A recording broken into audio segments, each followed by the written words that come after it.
안녕하세요. 지난 영상에서는 논문의 뼈대를 5분 만에 발라내는 5단계 로직 리딩 공식에 대해서 소개해드렸었습니다. 이론은 완벽한데 막상 본인이 읽는 논문에 적용하려고 하니까 서론에서 도대체 리서치 갭을 어떻게 찾아내야 하나 같은 고민이 많으셨을 것 같습니다. 그래서 준비했습니다. 이론을 배웠다면 이제 진짜 무기를 휘둘러 봐야겠죠. 5단계 로직 리딩 실전 실습편입니다. 2026년에 발간된 관광학 연구지라는 등재지 논문에 제주 관광 이미지의 텍스트 마이닝 및 의미 연결망 분석에 관한 논문이라는 실제 논문을 활용해서 서론부터 결론까지 뼈대를 같이 살펴보도록 하겠습니다. 논문을 잘 못 읽겠다 하시면은 논문을 제미나이나 GPT, 클로드 같은 AI에 올리고 서론의 배경, 문제점, 리서치 갭, 리서치 퀘스천, 퍼포즈까지 페이지 몇 번째 문장에 나오는지 이렇게 정리해달라고 하면은 알려주고 있습니다. 이론적 배경에서도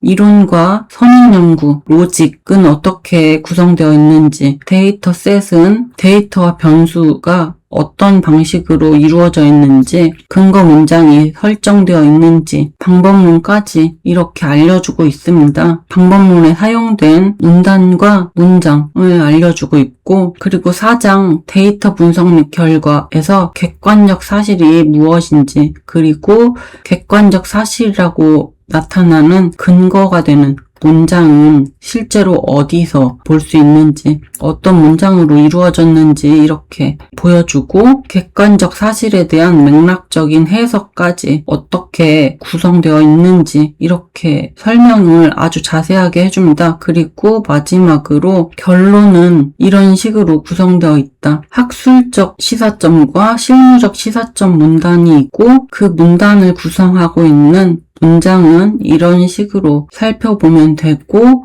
그리고 한계점과 과제는 이런 식으로 구성되어 있다라고 보시면 되겠습니다. 제주 관광 이미지의 텍스트 마이닝 및 의미 연결망 분석에 대해서 같이 살펴볼 텐데 표시를 좀 해두었습니다. 앞에서 살펴본 제미나이가 알려준 그대로 첫 번째 문단이 배경으로 지정된다. 두 번째 문단에서는 김기현 이마순이 발표한 2024년 연구에 따르면은 코로나19 팬데믹 기간 제주를 방문한 관광자는 방역관리, 자연경관, 치유 프로그램 등에서 긍정적인 만족을 보였으나 안전사고와 경제적 위험은 만족도를 저해하는 요인으로 작용하였다. 실제로 엔데믹 선언 이후에 제주 방문 관광자 수는 2019년 수준을 회복하지 못한 채 하락세를 이어가고 있으며 이 문단이 문제점이라고 제미나이에서 이야기해 주었습니다. 여기 두 번째 문단이 문제점.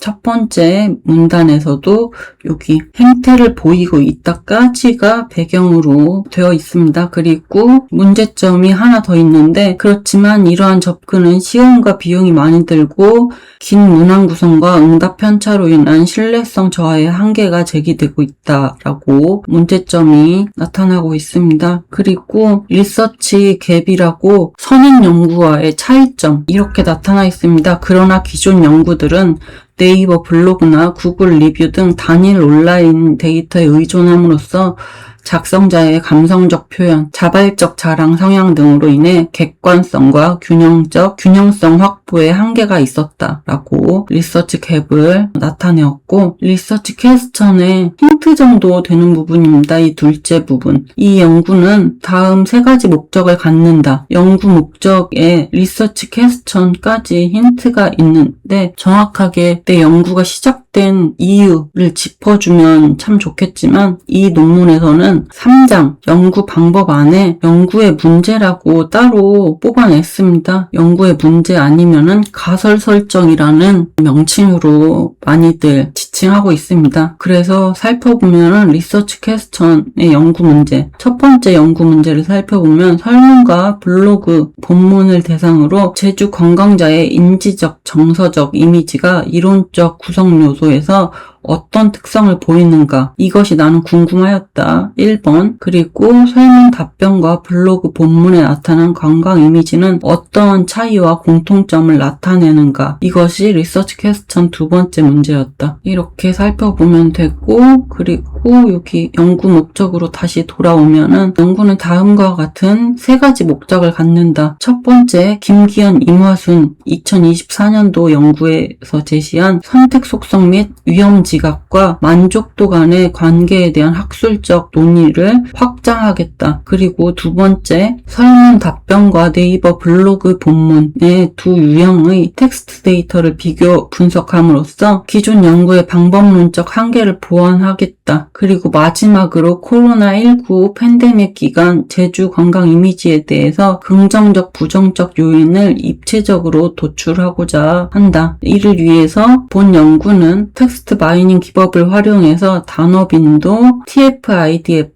2g 중심성, 커니커 분석을 수행하였다 라고 되어 있습니다. 연구 방법은 리서치 퀘스천이라고 나와 있는 이 연구의 문제 또는 가설 설정이라는 이 부분으로 시작했습니다. 1장 서론 마지막에 이를 위해서 이 연구는 텍스트 마이닝 기법을 활용해서 분석을 수행하였다까지 마지막 문장에 소개를 해주었었습니다. 분석 방법에 대해서 3장에 오면은 연구 방법에 대해서 아주 자세하게 설명해 두었고 방법론은 데이터 수집 과정에서는 파이썬 3.7 기반으로 웹 크롤링을 수행했고 전처리 과정에서는 미캡 형태소 분석기를 활용했고 텍스트 마이닝 기법으로는 TF-IDF 분석을 실시했고 2g 기반의 동시 출현 단어쌍을 추출했다. 그리고 연결 중심성과 위세 중심성이라는 네트워크 방법론을 활용했고 마지막으로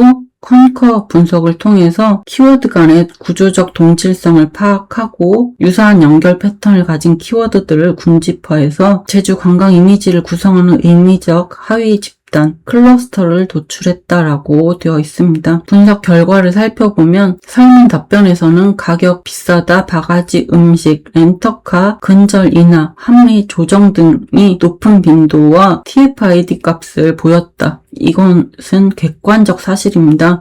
그에 따른 맥락적 해석은 이는 경제적 비용에 대한 관광자의 불만을 반영한다.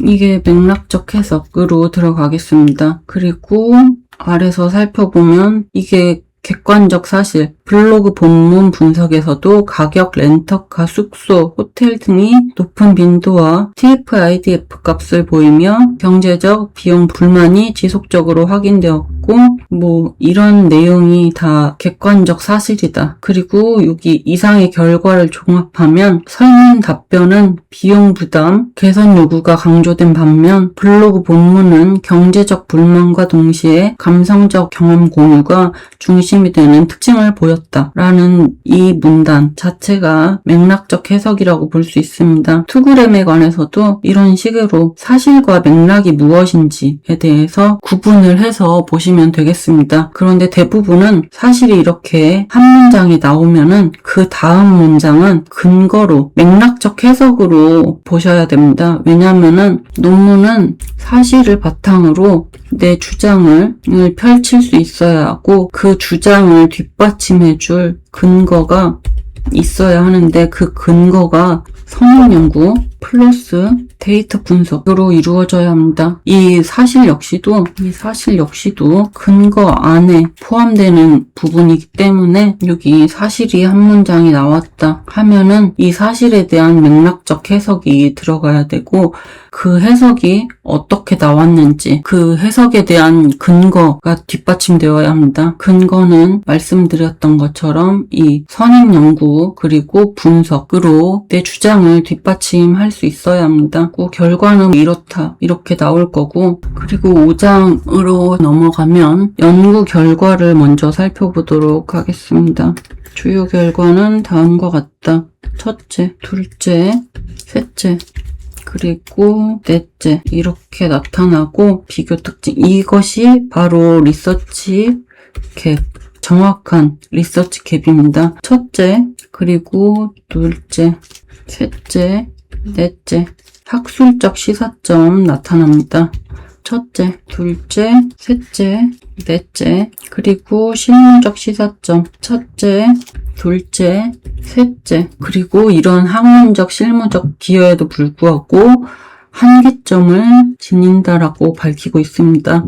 첫째, 그리고 둘째, 그리고 셋째. 향후에는 이런 논문이 필요하겠다라고 밝히고 있고, 분석 방법에 확보할 필요가 있고 대안까지 정교한 결과를 얻을 수 있을 것이다. 이러한 분석 방법을 이용하면 대안까지 제시해주고 있습니다. 마지막으로 따라서 후속 연구에서는 심층적 확장이 필요하다라고 밝히고 있습니다. 한 편을 다 꼼꼼하게 읽어보진 않았지만 이런 방법으로 읽어보시면 된다. 실제로 읽어보실 때는 굉장히 꼼꼼하게 읽어보셔야 내가 이 논문을 쓸 때는 어떤 형식으로 구성할 수 있겠구나가 나오게 됩니다. 그리고 저의 경우에는 키 논문을 3편에서 5편 정도의 논문을 잡고서 그 논문을 그대로 끼듯이 써보면은 잘 쓴 논문들에서는 나는 이제 이런 식으로 구성하면 되겠구나. 내 논문은 앞으로 어떤 형식으로 이루어질 수 있겠구나. 감이 잡혔던 것 같습니다. 여러분도 조금 무식한 방법일 수 있지만 그런 방식으로 해보시는 것도 나쁘지 않을 것 같습니다. 오늘 논문 같이 읽는 거는 여기서 마무리 짓도록 하겠습니다. 감사합니다.